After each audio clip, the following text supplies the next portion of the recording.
बस बस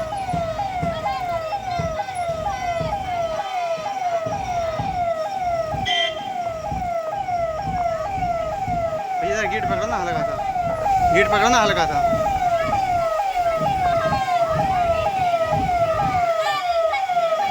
वहाँ पे तुम लोग गाड़ी पहुँच जाना।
चित्रकूट बांदा के बहुत ही यशस्वी माननीय सांसद श्रीमान आर.के. पटेल जी, जिलाध्यक्ष श्री लवकुश चतुर्वेदी जी, जिला पंचायत के अध्यक्ष श्री अशोक जाटव जी। उम्मीद है अब तक आप जानते होंगे ये मिशन शक्ति का चौथा चरण है। जैसी रैली से इसे आज हम यहाँ इनॉग्रेट कर रहे हैं, इसी तरह माननीय मुख्यमंत्री जी द्वारा लखनऊ में एक रैली से इसका शुभारंभ किया जा रहा है। जैसा कि सीएमओ साहब ने आपको बताया, हर बार जब इसका चरण लॉन्च होता है हम उसको नवरात्रि के पावन पर्व पर आरंभ करते हैं, क्योंकि हम चाहते हैं कि महिलाओं में वाकई में ये विश्वास जागे कि जिस प्रकार दुर्गा माँ शक्ति का एक प्रतीक है, हम सब शक्ति का एक प्रतीक है और समाज को पूर्णतः सुदृढ़ बनाने के लिए महिलाओं की एक अनिवार्य भूमिका है। जब तक हम पूर्ण रूप से सुरक्षित, पूर्ण रूप से स्वावलंबी, पूर्ण रूप से सशक्त नहीं बनेंगे, समाज कभी भी आगे नहीं बढ़ सकता। और जो इतनी त्रुटियां अभी भी हमारे समाज में हैं, उनका कभी भी पूर्ण रूप से सफाया नहीं किया जा सकता। तो जैसे कि आप जानते हैं, मिशन शक्ति एक बहुत बड़ा कैंपेन है जो स्वयं माननीय मुख्यमंत्री जी द्वारा कंसीव किया गया है और इसका ऑब्जेक्टिव ये है कि जितने भी सरकारी विभाग हैं वो महिलाओं को, बच्चियों को केंद्र बिंदु बनाएं और अपनी स्कीम्स को उन पे फोकस करके इम्प्लीमेंट करें, ताकि जहां तक हो सके हमारी जो आने वाली महिलाओं की पीढ़ी है वो सुरक्षित बने और सुदृढ़ बने। अन्य विभागों ने आपको बताया कि आपके लिए क्या क्या स्कीम्स उनके पास अवेलेबल है, लेकिन क्योंकि मैं पुलिस में हूँ इसलिए मेरा ये पूर्ण विश्वास है कि आप बाकी किसी चीज़ का लाभ नहीं ले सकेंगे जब तक आप सुरक्षित महसूस नहीं करें। और सुरक्षा का भाव कैसे होता है? सुरक्षा दो प्रकार की होती है। एक तो बाहर, जो हमारे पब्लिक स्पेसेस की सुरक्षा है, कि जब आप स्कूल आ रहे हैं कोई आपके साथ छेड़छाड़ नहीं कर रहा, कोई ज़बरदस्ती आपको मैसेज नहीं कर रहा, कोई ज़बरदस्ती आपको संबंध बनाने के लिए, दोस्ती करने के लिए आप पे दबाव नहीं बना रहा, जब आप आते जाते हो तो कोई आप पे अश्लील टिप्पणी नहीं कर रहा। ये सारी पब्लिक स्पेसेस की सुरक्षा होती है कि आप ऑटो ले रहे हैं, ई रिक्शा ले रहे हैं, बस ले रहे हैं, तो आप बिल्कुल सेफ महसूस कर रहे हैं। और दूसरी होती है प्राइवेट स्पेसेस की सुरक्षा, कि जहाँ हम रह रहे हैं, हमारा घर, हमारा गांव, हमारी कम्युनिटी, उसमें हम सुरक्षित हैं या नहीं। कि मान लीजिए किसी के साथ लड़की भाग गई और वो वापस आए और उसके घर वाले ही उसको मार दें, जिसको हम ऑनर किलिंग कहते हैं। या मान लीजिए कोई विवाहित महिला है और उसको दहेज के लिए उत्पीड़न करते हैं, वो विवश हो जाती है कि वो फांसी लगा ले, या ससुराल वाले मार देते हैं। ये निजी चार दीवारी में होने वाला अपराध है। तो महिलाएं इन दोनों ही के लिए संवेदनशील हैं।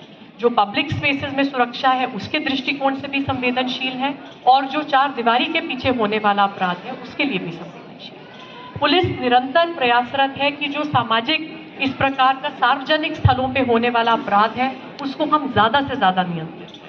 लेकिन जो दीवारों के पीछे हो रहा है, जो घरों में हो रहा है, उसको कब कंट्रोल कर सकते हैं? जब हम सब अपनी चुप्पी तोड़ेंगे। कि यदि हमारे साथ इस प्रकार की कोई घटना हो रही है तो हम तुरंत उसको पुलिस के संज्ञान में डालें। अब वो ज़माना गया कि जो पीड़िता है वो ये शर्म महसूस करे कि अगर मैं किसी को बताऊंगी तो मेरी बदनामी हो। क्या किसी पीड़ित की बदनामी होनी चाहिए? किसकी बदनामी होनी चाहिए? किसको बदनामी महसूस करनी चाहिए? अपराधी को। बदनामी अपराधी की होनी चाहिए कि पीड़ित की होनी चाहिए? अपराधी की होनी चाहिए। तो ये मानसिकता कौन बदलेगा? हम बदलेंगे।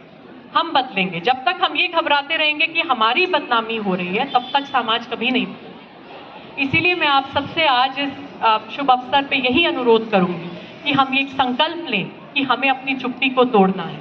यदि हमारे साथ कोई गलत हो रहा है, किसी भी प्रकार का शोषण हो रहा है, जरूर उसके खिलाफ आवाज उठाइए।